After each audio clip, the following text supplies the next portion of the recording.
اچھا تو حسن بھائی، میرا آپ سے سوال یہ ہے کہ میں خدا سے محبت کیوں کروں؟ یعنی میں ڈر تو جاتا ہوں، اسی لیے میں برائی سے بچتا ہوں اور نیک عمل کرتا ہوں کہ کہیں مجھے جہنم میں نہ ڈال دے، پر میں اس ہستی کے لیے محبت کے جذبات کیسے پیدا کروں جس نے مجھے اتنی بڑی آزمائش میں ڈال دیا؟ ماں کے لیے کیا جذبات ہوتے ہیں آپ کے، جب وہ آپ کو آزمائش میں ڈال کے چھوٹی عمر میں صبح صبح سویرے اٹھاتی ہے، نہلاتی ہے، یونیفارم پہناتی ہے اور زبردستی اسکول بھیج دیتی ہے، تو بڑے ہو کر کیا جذبات ہوتے ہیں اس ماں کے بارے میں آپ کے لیے؟ یہی کہ انہوں نے ایک اچھی چیز کی ہے، محبت ہوتی ہے۔ محبت ہوتی ہے اس لیے کہ نتیجہ آپ کو نظر آ رہا ہوتا ہے۔ جب آپ کے سامنے نتیجہ واضح ہو جائے تو اگر کسی شخص نے بظاہر آپ کو لگ رہا ہے کہ آپ کے ساتھ زیادتی کر دی ہے، بظاہر لگ رہا ہے، مجھے اور آپ کو ذرا پیچھے پلٹ کے دیکھیں بچپن میں کہ جس وقت بچے ہوتے ہوئے ہمارا دل چاہ رہا ہوتا تھا کہ سردیوں میں ہم اسی گرم بستر اور کمبل میں بیٹھے رہیں،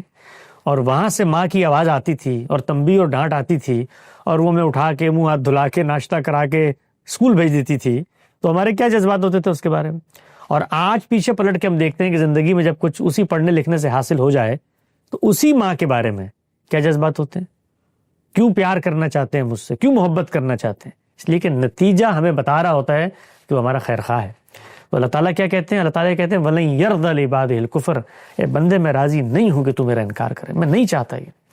اور میں نے تو تیرے لیے یہ غیر معمولی نعمتوں کا بندوبست کر رکھا ہے، تو یہ رنگ رنگی تجھے دنیا میں دی، یہ آزادی تجھے دنیا میں نے دی، اور رستے تیرے سامنے کھول دیے، اور یہ بھی بتا دیا تیری فطرت میں پیوست کر کے کہ حقیقت کیا ہے، نیکی کیا ہے، بدی کیا ہے۔ اچھا یہ بھی کم تھا نا، تو پہلا فرد جس کو میں نے دنیا میں بھیجا اس کو بھی پیغمبر بنا دیا، اور ایک لمحے کے لیے دنیا میں پیغمبروں کی دعوت کو ادھر سے ادھر نہیں ہونے دیا، اور تم لوگ پیدا ہوئے ہو تو تاریخ کے اس دور میں جہاں پر میں روز تم سے گفتگو کرتا ہوں قرآن مجید کی صورت میں۔ تو اس سب کے بعد تمہیں بتانا چاہتا ہوں کہ جس زندگی کو تم حقیقی زندگی سمجھتے ہو، یہ حقیقی زندگی کے چند ابتدائی سال ہیں، ان کو میری مرضی کے مطابق گزار دو۔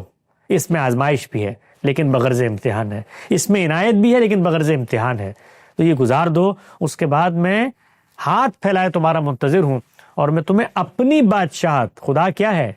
خدا زمان و مکان سے ماورا ہستی ہے، اس کی بادشاہت بھی ابدی اور ازلی ہے،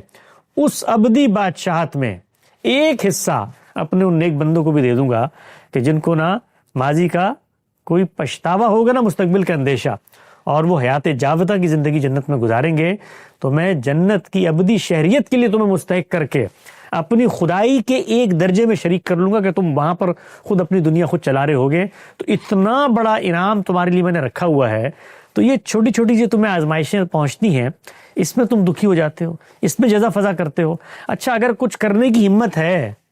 کچھ اور تمہارے سامنے رستہ ہے، اب آپ دیکھیے وہ پہلو جو قرآن مجید میں اس پس منظر میں آتا ہے، اچھا کچھ اور کر سکتے تو لگاؤ نا سیڑھیاں آسمان پر اور جاؤ اور نکال کے لے آؤ جو تم حل کر سکتے ہو، تو دو نا موت شکست کو، تو پھر میں دیکھتا ہوں کہ میرے علاوہ بھی کوئی ہے۔ تو یہ وہ پہلو ہے جس سے خدا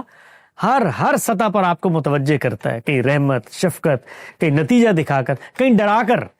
کہ اچھا لگانا ہے ہاتھ بجلی کے کھمبے کو تو پھر لگا کر دیکھو تمہارے ساتھ انجام کیا ہوگا، دیکھ لو ہم تمہیں بشارت سناتے ہیں کہ تم خس و خاشاک کی طرح بکھر جاؤ گے یہاں پر۔ تو اس پس منظر میں جب آپ خدا کو ایک زندہ ہستی کے طور پہ دیکھتے ہیں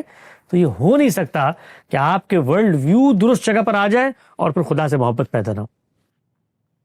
بہت پیارا حسن، میں آپ کی اس بات میں میرے دل چھو لیا، قسم سے۔